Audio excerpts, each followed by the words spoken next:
Hello, Mike here. Today I'm going to take you through a case that haunted America for more than half a century. A story so heartbreaking and chilling that even time couldn't bury it, because some mysteries don't fade, they echo. This isn't just a cold case. This is a wound stitched into the heart of a city, a nation, and anyone who ever heard the words, "The Boy in the Box." It begins in the bitter winter of 1957. February winds cut through the trees in northeast Philadelphia like icy blades.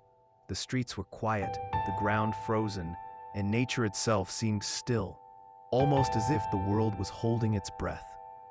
A young man walking through the tangled brush of Fox Chase wasn't looking for trouble. He was just out to check his muskrat traps, hoping to avoid attention. This was a wooded stretch, tucked away from the suburbs, a place people passed, not explored.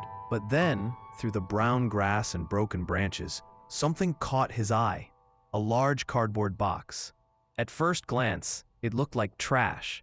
Just another dumped appliance box like so many others that littered the edges of forgotten roads. But this one felt out of place. What he saw inside would change everything. It wasn't roadkill. It wasn't a discarded doll. It was the small broken body of a little boy. Naked, bruised, and wrapped in a threadbare flannel blanket.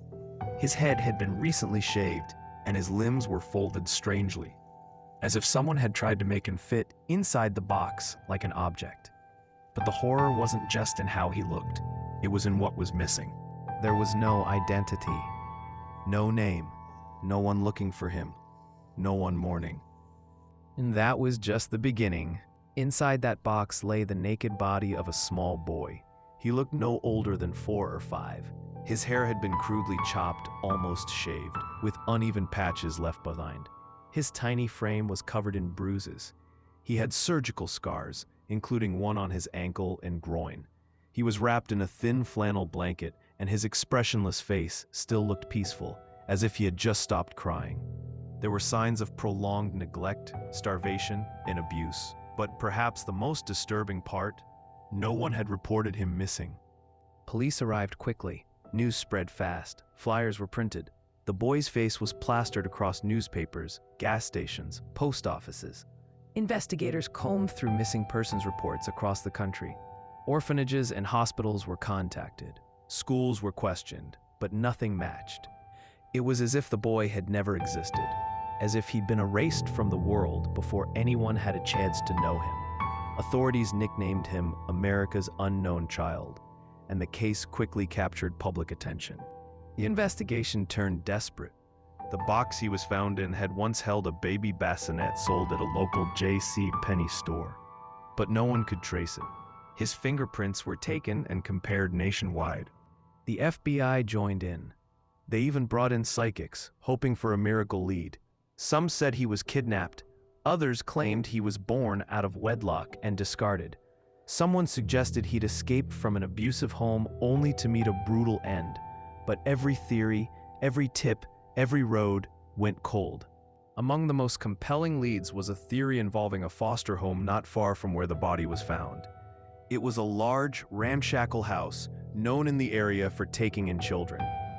A woman came forward saying she had seen a small boy matching the victim's description being dragged into the home wrapped in a blanket. She described his haircut, his limp, and his frightened cries. Investigators searched the foster home. They found old toys, children's clothing, and even a bassinet. But no hard evidence. And once again, the mystery deepened. Years passed. The boy was buried under a small headstone with no name, only the words, "Heavenly Father, bless this unknown boy." But even after decades, the case wouldn't rest. In the late 1990s, a woman known only as M came forward with a shocking confession. She claimed that as a child, her abusive mother had purchased the boy from his biological parents. He had lived with them for years, locked in a basement, beaten and tortured until one day he died during an especially violent outburst. She said her mother bathed his body, cut his hair, and dumped him in the woods like garbage. Authorities were stunned. M described things about the case that were never made public, like the blanket pattern and the position of the body. But there was a problem. Her mental health history was troubling, and no physical evidence supported her story. The The lead, like so many before, fizzled out. Some said she was mentally ill, craving attention. Others believed she was telling the truth, and the system failed to act in time. Still, the case refused to die. Investigators and volunteers alike continued working in the background. Forensic artists created age-progressed images, facial reconstructions, and 3D models of what the boy might have looked like. True crime forums buzzed with theories, but his name, his story, and his killer remained buried in shadows. Then, in 2019, a new opportunity emerged. The body of the boy, still preserved in a small cemetery, was exhumed once more. This time, technology had finally caught up to the mystery. Forensic genealogy, the same method that caught the Golden State Killer, was now being applied to the most stubborn cold cases in America. Scientists extracted a strand of DNA from the boy's remains, barely enough to work with, and began the painstaking process of tracing distant relatives. It took years. Dozens of family trees were built. Thousands of matches were considered and eliminated. Investigators consulted historians, genealogists, and DNA experts. And then, in December 2022, more than 65 years after he was found, they had a name: Joseph Augustus Zarelli, born on January 13, 1953, just 4 years old when he died. The child who once had no identity, who lay in a nameless grave for generations, was finally known. Joseph was born to a young couple in West Philadelphia. Both were locals. Neither reported him missing. He had siblings, some of whom are still alive, but many didn't even know he existed. The silence surrounding his disappearance wasn't just tragic. It was chilling. Why didn't anyone look for him? Did they not know he was gone? Or did they know and choose silence? Authorities met with surviving family members. Some spoke, others refused. A few cried, but no one could, or would, explain how Joseph ended up beaten, bruised, and abandoned in a cardboard box. Some speculated that he was an unwanted child in a turbulent home. Others believed he might have been given away, sold, or abandoned to someone else entirely. Without a confession or concrete proof, police couldn't press charges.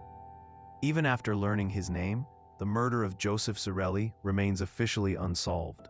But something remarkable happened. In March 2023, a new headstone was unveiled. It bore his full name, Joseph Augustus Zarelli. Crowds gathered. Some brought flowers, others whispered prayers. Reporters stood quietly as strangers, most of whom hadn't been born when Joseph was killed, paid their respects. For decades, they had known him only as the boy in the box. Now, he was a child with a name, with a story, with mourners. The pain of the story lies not only in the violence, but in the erasure. A child vanished, no outcry, no search, no justice, just a box on a roadside and decades of questions. Today, Joseph's identity has been restored, his dignity reclaimed, but the mystery remains. Who killed? Maybe one day, someone will finally speak. Maybe a forgotten letter will surface, or a guilty conscience will crack open after decades of silence. Maybe we'll learn exactly what happened in those final moments of Joseph's life, the cries, the fear, the silence that followed. But even if that moment never comes, Joseph Zarelli is no longer just the boy in the box. He is no longer a cold case file. He is no longer forgotten. He is a name, a face, a child who deserved love, a future, a tomorrow. And though the world failed him in life, perhaps in death we can do right by him.